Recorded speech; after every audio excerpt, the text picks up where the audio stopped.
मोदी जैसा यहाँ पे होना चाहिए। वो इंडिया का मोदी है ना, मोदी जैसा सरकार होता तो यहाँ पे पूरा थोड़ा कुछ आगे जाता। नेपाल भी দেখলেন সকলেই যে এখন বর্তমান নেপালের পরিস্থিতি কি।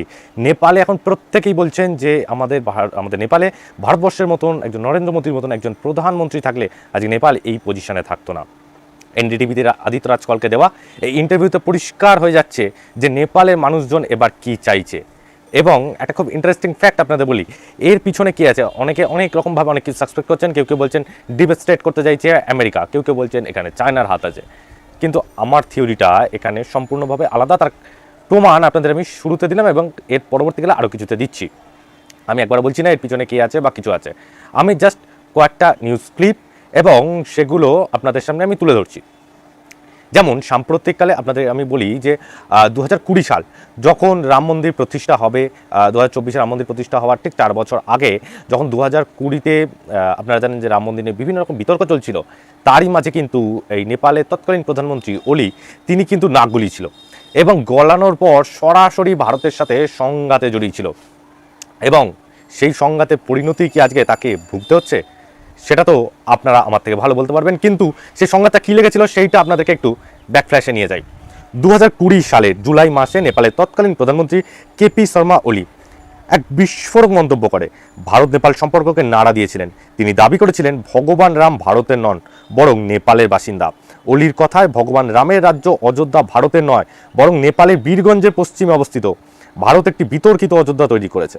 তিনি আরও বলেছিলেন প্রকৃত অযোধ্যা নেপালের থরি গ্রামের কাছে অবস্থিত, ভারতের উত্তরপ্রদেশে নয়। ভারতের বিরুদ্ধে সাংস্কৃতিক ঐতিহ্য দখল করার অভিযোগ এনে ওলি বলেছিলেন আমরা ভুল ধারণায় ভুগছি যে সীতা ভারতের রামের সঙ্গে বিবাহ করেছিলেন, কিন্তু রাম আসলে ভারতীয় নন, নেপালি। এখানেই থেমে থাকেননি তিনি, প্রশ্ন তোলেন কিভাবে উত্তরপ্রদেশ থেকে রাম এত দূরে এসে সীতাকে বিবাহ করতে পারেন। তার যুক্তি ছিল প্রাচীন যুগে দীর্ঘ দূরত্বের বিবাহ প্রচলিত ছিল না, তখন তো ফোন ছিল না, কিভাবে যোগাযোগ হতো। সেই সময় কাছাকাছি রাজ্যগুলির মধ্যেই বিবাহ হতো, এত দূর যাত্রা করে বিয়ে করার রীতি ছিল না, মন্তব্য করেন ওলি। এই মন্তব্য ঘিরে তীব্র রাজনৈতিক ঝড় ওঠে। ভারতের রাজনৈতিক মহল থেকে শুরু করে সাধারণ মানুষের বড় অংশ ওলির বক্তব্যকে অমূলক ও কল্পনাপ্রসূত বলে কড়া ভাষায় খণ্ডন করে। এবং ঠিক তারপরেই বিভিন্ন রকম ভারতবর্ষের যারা ইতিহাসবিদ তারা বিভিন্ন রকম এর রেফারেন্স দিয়ে ওলির বক্তব্যকে সরাসরি কিন্তু কাউন্টার করেছিল। এবং ঠিক তারপর থেকেই একটা করে স্টেপ কিন্তু কে ফেলেছে জানি না, কিন্তু অলির আসনচ্যুত কিন্তু সেই দিনকেই নড়ে গেছিল যেদিনকে রাম নিয়ে বিতর্ক করেছিলেন। আপনারা প্রত্যেকেই জানেন যে নেপালের সাথে ভারতের সম্পর্ক, কিন্তু সেই সম্পর্কের ভিতকে নাড়া দিয়েছিল কিন্তু অলির একটা স্টেটমেন্ট। এবং সাম্প্রতিককালে অলি নিজেও সেটা স্বীকার করেছেন। সম্প্রতিকালে তার দলের সাধারণ সম্পাদককে তিনি লিখেছেন, তিনি জানেন আপনার প্রত্যেকে, তিনি এখন একটি গোপন আস্তানায় ঠাঁই নিয়েছেন প্রধানমন্ত্রী দপ্তর থেকে পালিয়ে গিয়ে নেপালের মধ্যে। সেইখান থেকে তিনি একটি চিঠি লিখছেন সাধারণ সম্পাদককে এবং কি বলছেন কোট অ্যান্ড কোট আমি আপনাদের কাছে তুলে ধরছি। সেখানে বলছেন আমি যদি লিপুলেক ইস্যুতে প্রশ্ন না তুলতাম তাহলে এখনও ক্ষমতায় থাকতে পারতাম। শুধু তাই নয়, অযোধ্যা ভগবান রামকে ঘিরে তার অবস্থানও রাজনৈতিক ক্ষতির কারণ হয়েছে বলে দাবি করেন তিনি। অলির বক্তব্য আমি ক্ষমতা হারিয়েছি কারণ আমি মানতে চাইনি রামের জন্মভূমি অযোধ্যায় ছিল। অর্থাৎ আপনারা বুঝতেই পারছেন যে এই রামের মন্তব্য যে তিনি সেই দিনকেই গদিচ্যুত হয়ে গেছিলেন সেটা তিনি খুব ভালো করে বুঝতে পারছেন। এটা নিয়ে কিন্তু বহু রকম আমাদের যারা এক্স স্পাইতে কাজ করতো, এক্স গোয়েন্দারা, ঠিক আছে, এনএসজি কমান্ডোর মতো এমন অনেক অফিসাররা আছেন, তারাও কিন্তু বিভিন্ন রকম স্টেটমেন্ট দিয়েছিলেন।